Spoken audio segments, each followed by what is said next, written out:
অজুর পানি না মুছে মাত্র একটি আমল করুন, আপনার মনের সকল আশা পূরণ হবে এবং দিন দিন আপনার সম্পদ বৃদ্ধি পাবে, আপনি ধনী হয়ে যাবেন ইনশাআল্লাহ। প্রিয় ভাইয়েরা, ধনী হওয়া এটা খারাপের কিছু নয়। সাইয়েদানা সুলাইমান আলাইহিস সালাতু ওয়াস সালাম আল্লাহর কাছে দোয়া করে বলেছিলেন, আল্লাহ আপনি আমারে এত বেশি ধন সম্পদ এবং এত বেশি ক্ষমতা দেন যা এর আগে আপনি কোন নবী আলাইহিস সালামকে দেন নাই, পৃথিবীর কোন রাষ্ট্রপ্রধানকে দেন নাই।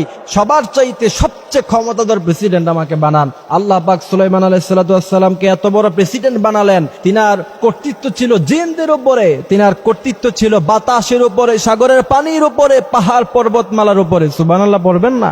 এই জন্য প্রিয় ভাইরা, ধনী হওয়া বা দাপটে হওয়া এটা খারাপের কিছু নয়, তবে ধনী হলে খারাপ কোনো কাজ করা যাবে না। প্রিয় ভাইয়েরা, আজকে মানুষ ধনী হওয়ার জন্য কি করে? ওজনে কম দেয়, বলে যে আপনি তো হুজুর মানুষ, আপনাকে ওজন কম দিতে পারি। একটু পরেই আরেকটা দোকানে এসে গোস্ত মেপে দেখি যে ওই ব্যক্তি এক পা অলরেডি কম দিয়ে রাখছে। এমন অহরহর ঘটনা আছে না নাই? কিসের জন্য, কার জন্য তুমি এই সম্পদের পাহাড় বানাচ্ছ? মরে যাবা, ছেলে সন্তান তোমাকে দেখার জন্য আসবে না। 19-এর কোভিড-19-এর সময় যখন সন্তান মারা গেছে, বাবা দেখতে আসে নাই, বাবা মারা গেছে, বৃষ্টির মধ্যে বাবার লাশ রাস্তার মধ্যে ফেলে রেখেছে, ধরতেও আসে নাই সন্তানেরা। এমন অহরহর কোটিপতিদের ঘটনা পত্রপত্রিকায় আসছে, নিউজে আসছে। আমি দেখেছি আর অবাক হয়েছি, আর বলেছি এই সমস্ত কুলাঙ্গার বাবা মা সন্তানদেরকে দিন ইসলাম শিখাইতে পারে নাই বিধায় আজকে এই অবস্থা হয়েছে। এই জন্য প্রিয় ভাইয়েরা, সন্তানদের জন্যই তো মানুষ টাকা পয়সা ইনকাম করে, তবে সেটা হালাল ওয়েতে হতে হবে। যদি হারাম ওয়েতে আপনি ইনকাম করেন, আল্লাহর কাছে জবাবদিহিতা করতে হবে।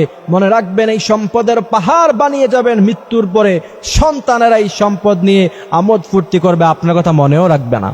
এই জন্য প্রিয় ভাইয়েরা, যদি হালাল ওয়েতে কেউ ধনী হতে চান এবং মনের সমস্ত আশা, নেক আশা যদি পূরণ করতে চান, খারাপ আশা পূরণ হবে না। নেক আশা, মক্কা মদিনায় যাব, নেক আশা, মা বাবার খেদমত করব, মা বাবাকে খুশি করব, নেক আশা, নেক সন্তান, নেক আশা, এগুলি সব হচ্ছে নেক আশার মধ্যে পড়ে। আপনি যদি উযু করার পরে পানি মোছার আগে যদি আমলটি নিয়মিত করতে পারেন, ইনশাআল্লাহ আশা করা যায় আল্লাহ পাক আপনার মনের সকল আশা পূরণ করবে। এক সাহাবী রাদিয়াল্লাহু তাআলা আনহু আল্লাহর নবীর কাছে এসে বলছেন, ইয়া রাসূলুল্লাহ, খাবারের মতো টাকা নাই, খাবারের মতো পয়সা নাই, জামা কেনার মতো পয়সা নাই, কি করব? আল্লাহ নবী সাল্লাল্লাহু আলাইহি ওয়াসাল্লাম বলেছেন, ফজরের নামাজ পড়বা, ফজরের নামাজ পড়ে মসজিদে যায় নামাজ বিছিয়ে রাখবা, সেখান থেকে উঠবা না, সেখান থেকে না উঠে 100 বার পড়বা সুবহানাল্লাহি ওয়া বিহামদিহি, সুবহানাল্লাহিল আযীম ওয়া বিহামদিহি, আস্তাগফিরুল্লাহ। এই আমলটি যদি কেউ নিয়মিত করতে পারে, আল্লাহ পাক তাকে ধনী বানায়া দিবেন। ওই সাহাবী কিছুদিন পরে আল্লাহর নবীর সাথে দেখা হলো। আল্লাহর নবী বললেন, সাহাবী খবর কি, কেমন টাকা পয়সা হলো তোমার? ওই সাহাবী বলছেন, ইয়া রাসূলুল্লাহ, যেদিন থেকে আপনি আমাকে আমল শিখিয়েছেন সেদিন থেকে আমি এত বেশি ধনী হয়েছি, এখন আমি যাকাত মানুষদেরকে দিতে পারি। সুবহানাল্লাহ পড়বেন না? এই জন্য আমার ভাইয়েরা, ওযু করার পরে পানি মোছার আগে আপনারা সব সময় পড়বেন সুবহানাল্লাহি ওয়া বিহামদিহি, সুবহানাল্লাহিল আযীম ওয়া বিহামদিহি, আস্তাগফিরুল্লাহ। কারণ আল্লাহ রাসূল সাল্লাল্লাহু আলাইহি সাল্লাম ওযু করার পরে আকাশের দিকে তাকিয়ে পড়তেন, আশহাদু আল্লা ইলাহা ইল্লাল্লাহ ওয়া আশহাদু আন্না মুহাম্মাদান আবদুহু ওয়া রাসূলুহু।